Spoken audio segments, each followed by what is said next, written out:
Good morning, good afternoon, and good evening. My name is Cyril and Zaballa.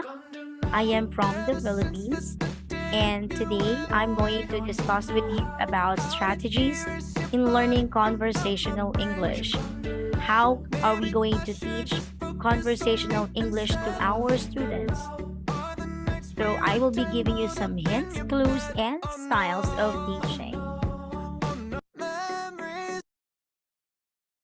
Okay, let's start first with what is a conversation. If you are going to define the word conversation based on your understanding and using the pictures below, what does it mean by conversation? On the first picture, it says, yes, it's a simple talk.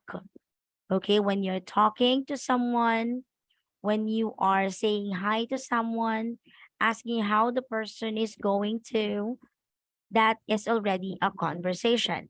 That is a meaning of a conversation. Next, we have here some bubble dialogues. Okay, we call that one discussion. So when you say conversation, you are discussing, you are expressing your ideas, your thoughts. If you agree or disagree on a certain things or a certain topics, it is already a form of conversation. Next, interactive communication. Why? Because we are using gadgets to communicate with other person that is far from us. We're using the cell phone, laptop, or desktop through a video call or through just a phone chat. It is already a conversation. So that means a conversation. It means a talk, a discussion, interactive communication between two or more people. So like what I am doing now, I am having a conversation with you through interactive communication. What is English? Guess the following clues given. Okay, the first one is this picture. Yes, she is Queen Elizabeth II. She passed away 2 weeks ago.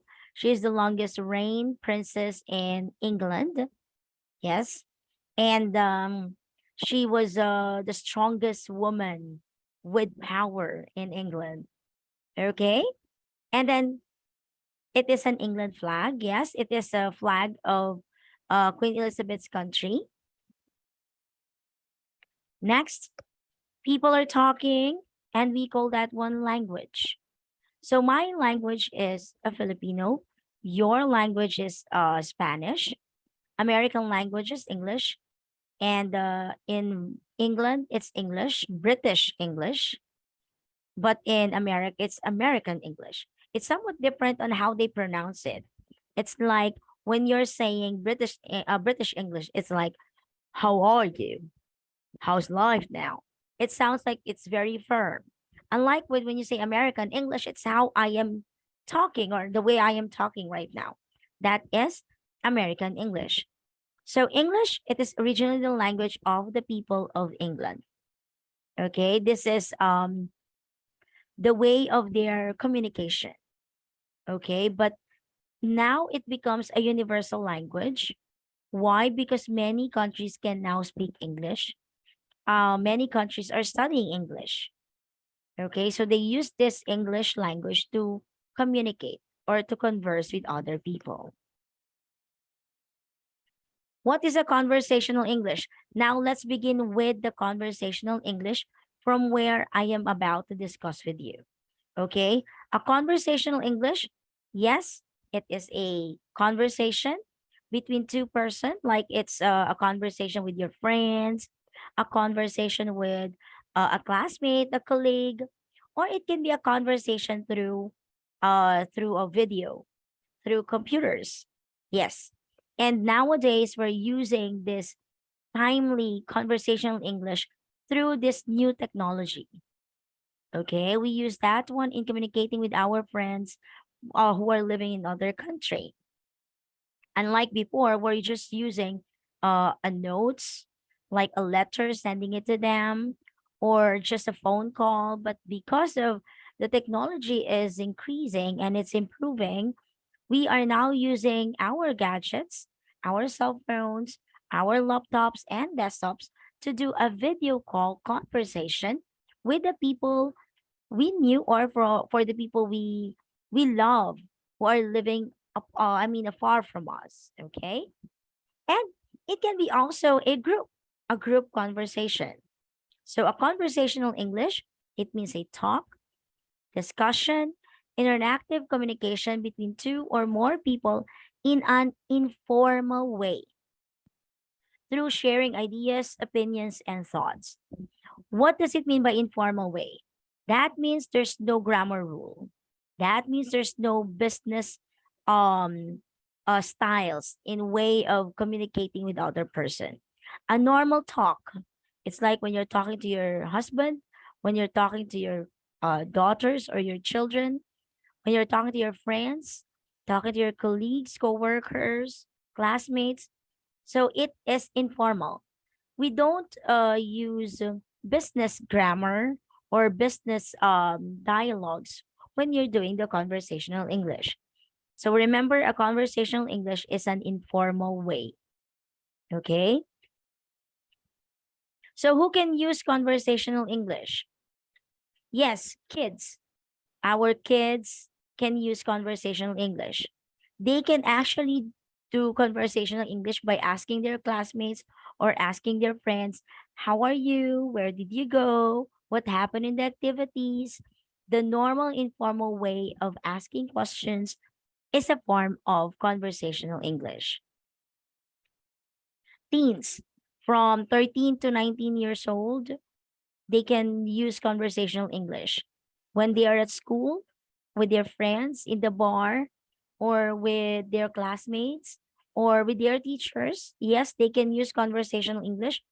They don't have to be formal in asking questions to their teachers. It is a form of conversational English. Blue collar jobs, though those blue collar jobs are engineers or maybe office workers, cashiers. Yes, those people who are working in the company or outside the company are what we call blue collar jobs. So when they're asking their colleagues like, did you already attend the meeting last week? Or how was your work yesterday? Did you finish the report that I'm going to file today? So those kinds of questions that needs to be answered is already a sign of conversational English. Professionals, doctors, engineers, architects, teachers, those are professionals that can use also conversational English. When the doctor is talking to their patient or the family members of the patient, they don't need to be in a formal way. They use conversational English. Of course, a way of communicating in a conversational English is like, I'm sorry, but the patient that is diagnosed um to be living for just 2 months, they don't have to be in a formal way like, today, December, blah blah blah, and I am about to tell you that your son is diagnosed with. No. Okay, the doctors can also use conversational English, especially with their patients or with the family members of the patient. Same with the teachers. Same as the teachers who are talking to their parents. They don't use formal English when they're talking to the parents, but they have to be formal in a way of, or in a manner of speaking, but not in a way of conversation. Okay. Why is it very far different from profession I mean from a business English and a formal English? It is because there's no rules. Okay, there's no rule, there's no grammar rules when you're doing the conversational English. Okay, so everybody can use conversational English. You haven't noticed? Yes, every day you're doing the conversational English.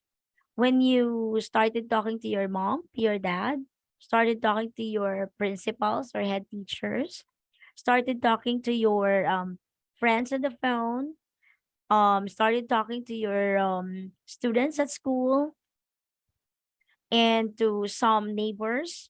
who are close to you, or maybe rather not even close to you, they are using or you are using conversational English. We have some tips to have an awesome conversation. Yes, because when you say awesome conversation, it should have this ingredients. It should be fun to talk to. It's stress-free conversation, or sometimes it might give you stress, but as much as possible we would love to have an awesome conversation with stress-free environment. Okay, so the first one, pay them a compliment. So it is a way of having a good or an awesome conversation, like, wow, that's amazing, that's great, oh, fantastic, good job. So those things are um giving them or praising them with compliments. Next, ask them for their opinion. What do you think? What do you think is better? Um, to have the face-to-face classes or to have the classes virtually? So if they answer different from your answer, it's still an awesome conversation. Okay? Why? Because the conversation is continuous. It never stops. Okay, it's like one question, answer, question, answer, question, answer. Okay, it is a conversation.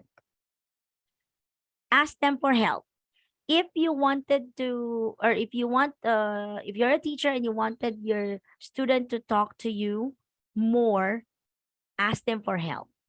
Like, can you help me bring the books? And while you're walking on the corridor or walking on a hallway, you can ask them, like, how was your family? How are you now?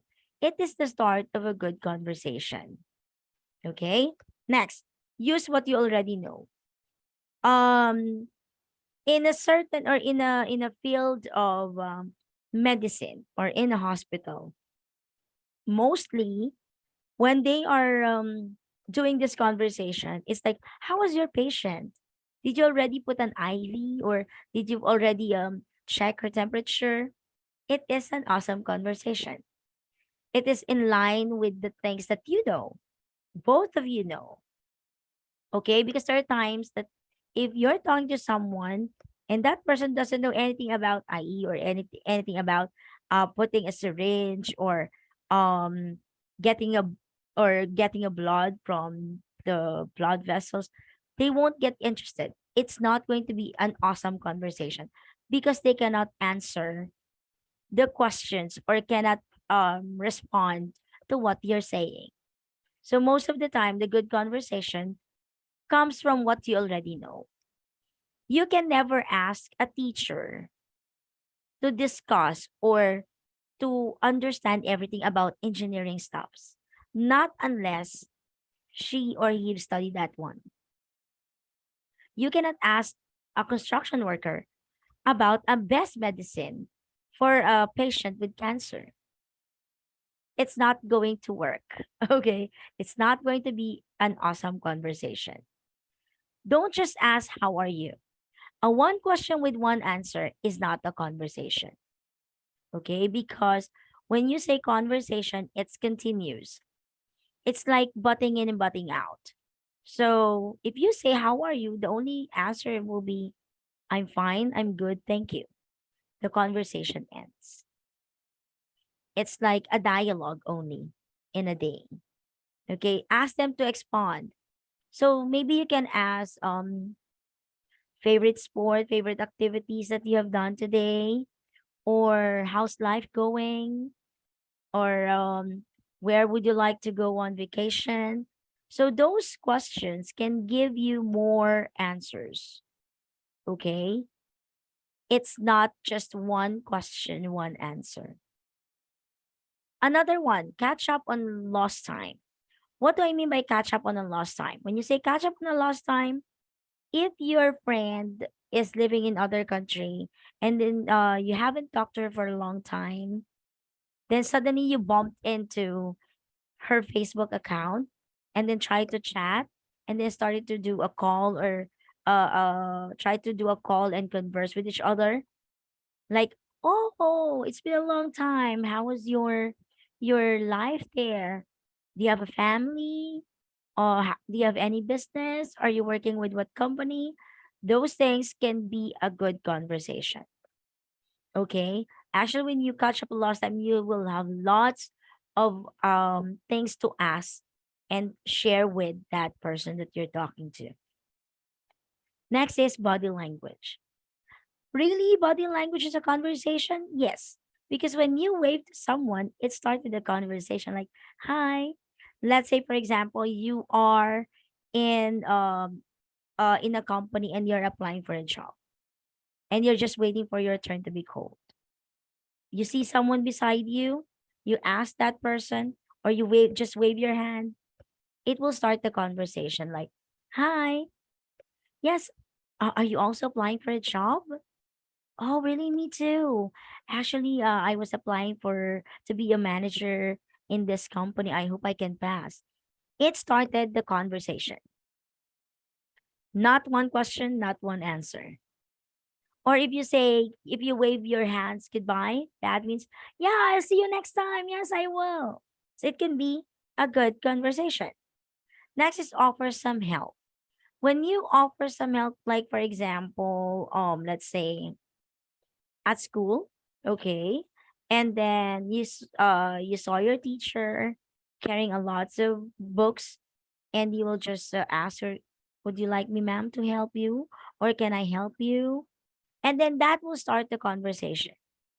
It will help you to start a good conversation with that person. Next, look for something you have in common. As I've told you a while ago, it's actually connected with use what you already know. As I said, you cannot ask a construction worker to give you the best medicine for fever because they don't know that. Of course, you can ask them something like, what do you think is the best wood if if I would be making furniture? That way they can answer you back.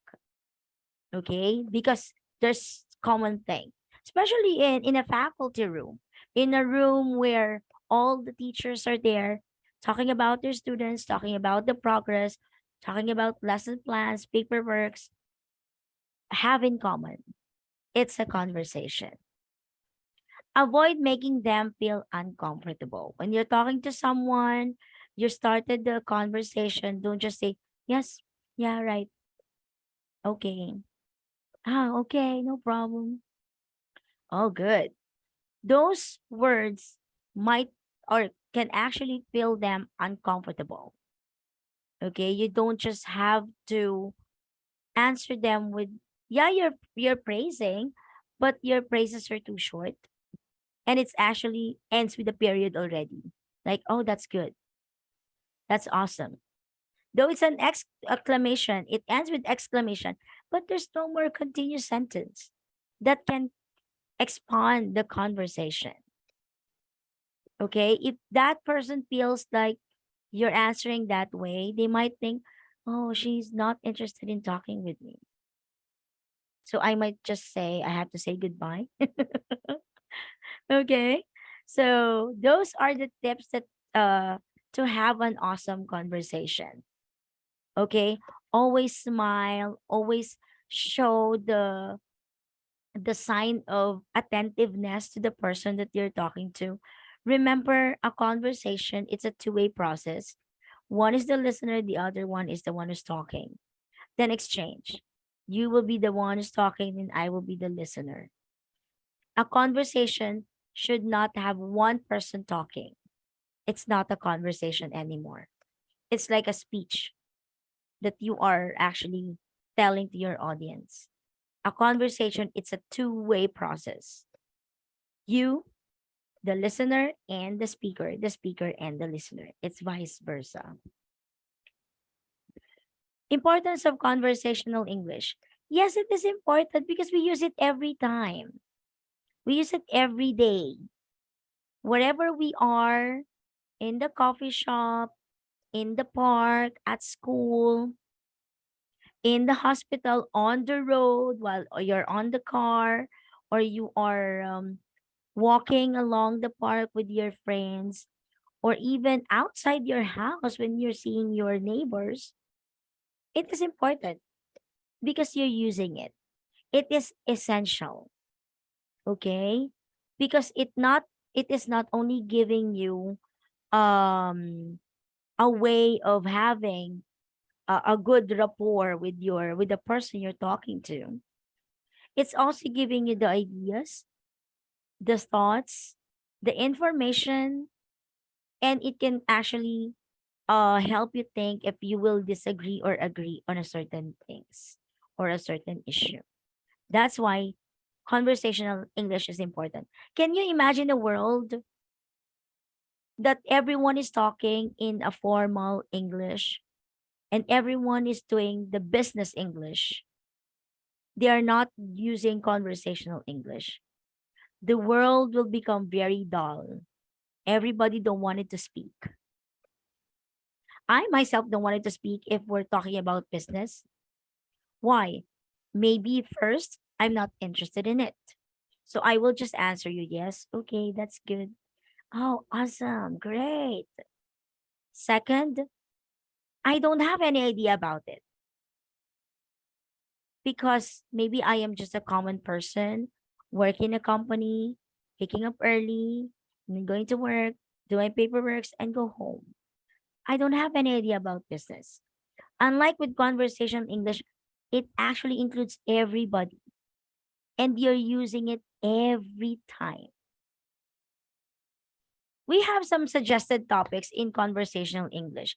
If you're going to have these topics with your students, the conversational English, you can give them some topics to use. Okay? Actually, you can have this idea of what we call the 2-minute game. Okay, or 1-minute game. Depends on how long would you like to have it. But I called it 1-minute game. Why? Because in this in this topic that they're going to do, they're going to have 1-minute talk about movies. Okay, you can tell your students, okay, today class I will be um giving you an activity. We call it a 1-minute activity from where you're about to share your favorite movie. And while they're doing that sharing, you can never notice some students are butting in. Some students are sharing their ideas. Some students are actually agreeing or disagreeing with the movie that they are discussing or the movies that they are sharing, right? Then they've never noticed, they're doing conversational English. Okay. So one topic that you can discuss is movies. You can discuss movies from your country, but I suggest when you're doing this activity, try to ask your students about English movies. Okay. Let us prepare them to be independent in sharing their ideas and thoughts in conversational English using the English language, using the English movies, not depends on the translation or subtitles when they are watching the movies that they wanted to. Expose them to movies in English because it will help them to practice more in speaking. If they can hear certain words that they don't understand, they can take note of that. And then when they've got the meaning of that, they can share it with you and you can ask them questions. It's already conversational English. Okay, you can have that 1-minute timer so that first you can pressure them to think fast. Yes, because a conversational English needs abrupt. Okay, it should be abrupt, it should be fast, it should be like they need to respond as soon as possible. Okay, but if they have very limited vocabulary in English, of course it's going to be a hindrance. But if they've watched a certain English movie, at least they can express their thoughts and ideas. Or maybe With that movies, you can also share a movie and then ask them if they agree or disagree with the ending of it. And you can ask them to speak for 1 minute. You can ask your students one by one, or get the three persons to express their thoughts and ideas about the movie. Okay. Next, sports. You can use this one as part of your activity, from where you will give them dialogues, and they are about to answer the certain questions from the dialogue, or they are about to complete the dialogue. In that way, after they're completing the dialogue in that activity, like this one, it's about the sports. After they completed the dialogue, they can ask, or you can ask them to find a partner with them, and then try to um reenact the dialogue that they've written. They can never notice, sometimes they include more answers in that, instead of just the one that they've wrote. Sometimes they can expand it more. Okay. Another activity that you can have, a simple topic with the seasons. Okay. Again, it is a 1 minute 1 minute talk, from where maybe you can ask them by group them into three or into five, and then try to share, elucidate their favorite season, explain their favorite season. Because when they are in a group and one is talking, I'm pretty sure that some of the members can ask questions, and in that way they're already practicing the conversational English. Okay, so through elucidating they can practice. Like one person said, I like summer because blah blah blah blah, and then the other member might ask, what do you think will be the activity that we can do in that certain season? It's a way of conversational English. Again, it's only for 1 minute. Try. I know that it is not good to pressure your students, but it is a way of helping them to think fast. It is a manner of helping them that they should add more vocabs, so that they can express themselves more. Okay? It's not because we're pressuring them, but we are teaching them to think fast and to speak fast. Okay? As I told you, it's a matter of speaking the language. Okay? Other topics to use, of course, you can ask them to tell about themselves. Ask them like in front. Let's say you can call someone. Oh, one of your student. Can you tell me something about yourself? And then the other members or other classmates can ask more questions like, have you ever been to blank, or have you ever been to like this? Did you ever try this sports, or did you ever try this one? How was your family? It's already conversational English. Next, what do you do to relax? You can ask, as a teacher, you can ask them, or you can ask your students, what do you do to relax? Then you can call someone to answer your questions. Or maybe you can call um three students, okay, group of three, and then one will be answering what do you do to relax, and then they need to continue the conversation. Again, you can have the 1 minute timer, so that you can check if they can think fast, because conversational English doesn't have to be uh grammatically correct. Okay, as long as you express your ideas and your thoughts, they will not correct you that, oh, I think you used the verb incorrectly. No, because it's conversational, it's informal. Or you can ask them about their favorite hometown. As much as possible, in conversation English, we don't do writings. Okay? It's a matter of expressing themselves. Okay? Or sharing their ideas and their thoughts. Maybe you can ask them to write questions. What other connected questions that you can ask related to this? What's your favorite thing about your hometown? Maybe you can say, where is your hometown? How far is it from this place? So you can ask them to write those certain questions, and then after, do it in a group activity. Okay. Next, would be the perfect what would be your perfect weekend? Maybe you can ask your class to go to a coffee shop and then group themselves into, let's say, two or three persons, and then ask them to have a small talk about their perfect weekend while at the coffee shop. Very relaxing. The ambience is different because when you're doing the conversational English, it doesn't have to be only inside the room. It can be in a form of like inside the house, or maybe you can tell them, "Oh, please, have a conversational English with your family. Try to video yourself while you are asking them about their perfect weekend."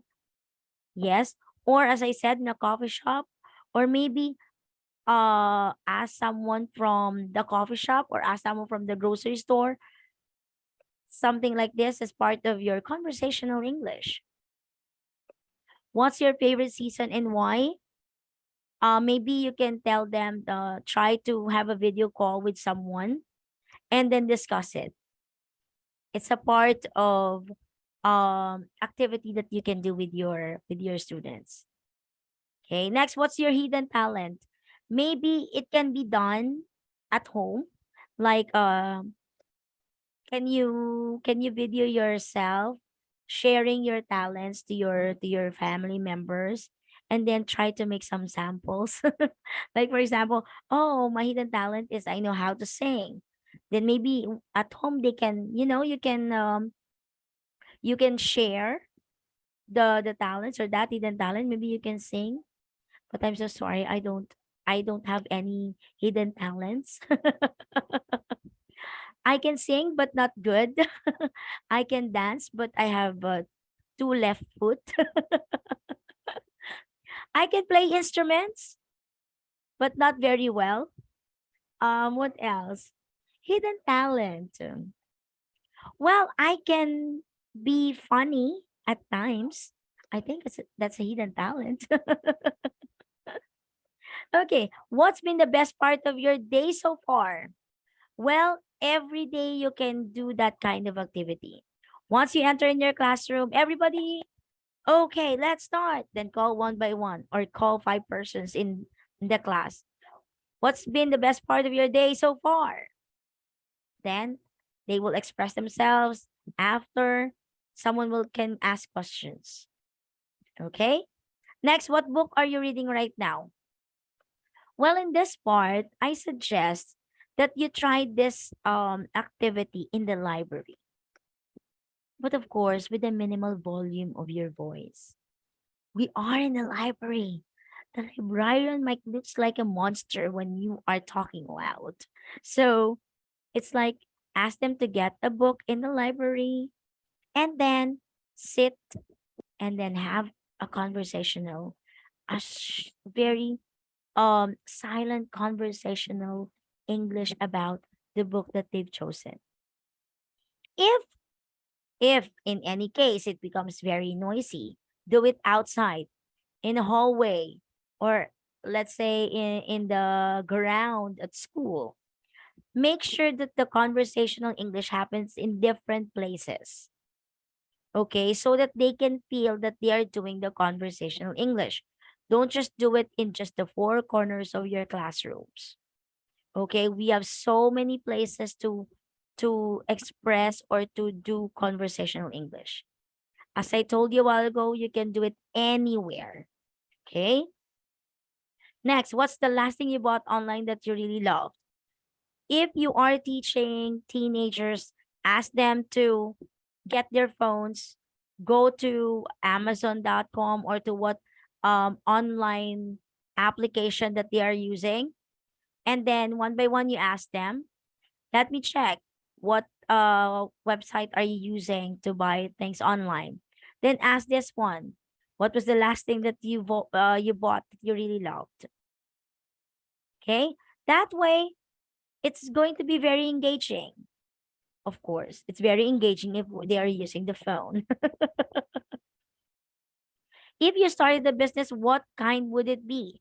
Maybe in this way, you can ask them to interview an entrepreneur from where they can ask what business or what kind of business would you like to be, or maybe a future businessman or businesswoman, or maybe they are classmates and they have to wear formal attire so they can feel that, oh, we're going to talk about business plans. It's a conversation English. It doesn't have to be very strict, very formal. When you're doing the conversational English, even though you're wearing a coat and a tie, you can ask them, in the future, what do you think would be the business that you would like to be? It is still a conversational English. Okay, how to improve your conversational English?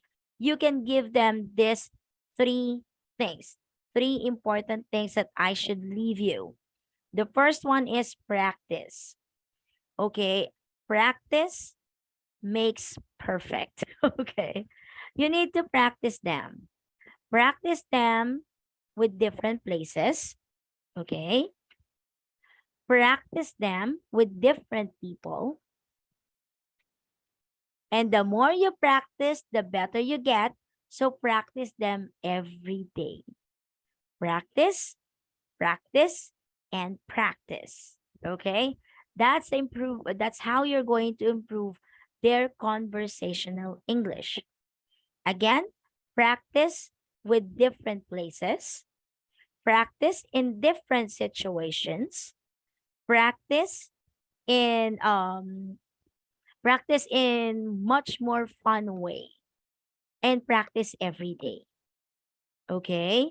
As a teacher, it is our goal. Okay? It doesn't have to be like they have to practice it on their own. We can do that as a teacher. First, you can bring them in any places from where they can practice the conversation English. Second, you can ask different people. Okay, different partners, different activities. And then the third one, practice them every day with different situations. Because of that, they can be better in English. If they are very good already in conversational English, everything follows. They can be good in business, they can be good in formal English because they already know how to express themselves. Okay? It all started with conversational English. If your students are having a hard time with conversational English, then they need to practice. Because if they cannot move on with conversational English, the problem is they cannot also improve or be better in business and informal English. It all started with conversational English. So practice, practice, and practice. Again, anything that you would like to ask, you're free to ask. Don't worry, there's no fee that will be charged teachers and people that you would, if anything or any questions that you would like to ask, no problem. Okay, so I will just leave you with a quotation. The mark of a good conversationalist is not that you can talk a lot. Okay, the mark is that you can get others to talk a lot. Thus, good smoozers are good listeners, not good talkers. So, as a teacher, as a facilitator, as a professor, it is our duty and responsibility to let our students talk. Okay, they have to talk. And we are becoming the listeners. We are not the speakers. We don't need practice. Our students does. Okay, and in a way of helping them, we need to ask and ask and ask and listen and listen and listen. So that one is from Mr. Guy Kawasaki. He is a Japanese pastor. He has a very positive way of um positive way, positive ideas in his mind about becoming a good conversationalist. So teachers, your goal is to make your students converse, enjoy, be comfortable in speaking without any hindrance that they might get mad at me or they might get irritated with me. No, it is a matter of helping them to be better in conversation. So, questions? Any questions? Violent reactions? Okay, here are the references that I've used in this talk for tonight. So here are my social media accounts. I have a Facebook account, my tutorial page. You can actually check on it because I am the owner of a tutorial center in the Philippines located in Calamba, Laguna. Here are the contact numbers if you wanted to call me or ask me something. But I suggest you use the WhatsApp because I think most of you people in Mexico are having this WhatsApp. So you can ask me questions. You just type your questions there. Or I am also very free in answering questions in social media because most of the time I am an addict in using the Facebook. So you can um, send me questions. You can also email me at sai@gmail.com or saistutorialcenter@gmail.com. So again, my name is Cyril and Zaballa. I am from the Philippines and I am so glad to be part of your learnings. And I hope that you've learned a lot. You've learned the strategies in learning the conversational English that can help you in teaching your students. Again, thank you so much and have a good night. Bye.